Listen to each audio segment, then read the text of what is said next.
గత 20 సంవత్సరాలుగా ఆర్జేడీకి ఏ గతి అయితే పట్టిందో వైసీపీకి కూడా అదే గతి పడుతుందని నిన్న కడప జిల్లా కమలాపురం నియోజకవర్గంలో పర్యటించినటువంటి చంద్రబాబు అయితే వైసీపీ మీద విరుచుకుపడ్డారు. ఆర్జేడీకి గత 20 సంవత్సరాలుగా అధికారం లేదు. ఎందుకంటే అక్కడ లాలూ ప్రసాద్ యాదవ్ చేసినటువంటి దుర్మార్గాలు అలాంటివి.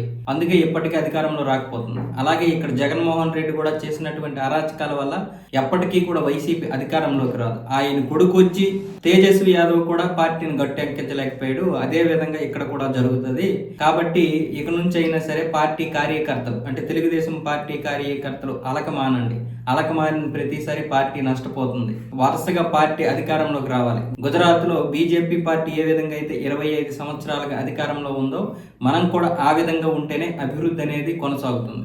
ఇప్పుడు మనం కొంత అభివృద్ధి చేసి మళ్ళీ రేపు ఓడిపోయి ఆ అభివృద్ధి వెనక్కి వెళ్ళిపోయి తరువాత గెలిస్తే లాభం లేదు, ఆ విధంగా మాట్లాడుతున్నారు చంద్రబాబు నాయుడు. అలాగే నిమ్మల రామనాయుడిని మీరందరూ ఉదాహరణగా తీసుకోండి. ఆయనలాగా మీరందరూ పనిచేస్తే వరుసగా గెలుస్తారు, ప్రజల్లో మమేకం అవుతారు, ప్రజల యొక్క కష్ట నష్టాలు తెలుస్తాయి. ఆయన ఒక అధికారిలాగా కాకుండా, ఒక నాయకుడిలాగా కాకుండా ఒక సామాన్య వ్యక్తిలాగా మాట్లాడతారు. సామాన్య వ్యక్తిలాగా ప్రజల్లో కలిసిపోతున్నారు. ఆ విధంగా మీరు చేయండి అంటూ చంద్రబాబు నాయుడు అయితే కమలాపురం నియోజకవర్గ ఇన్ఛార్జీలు కార్యకర్తల్ని ఉద్దేశించి అయితే మాట్లాడారు.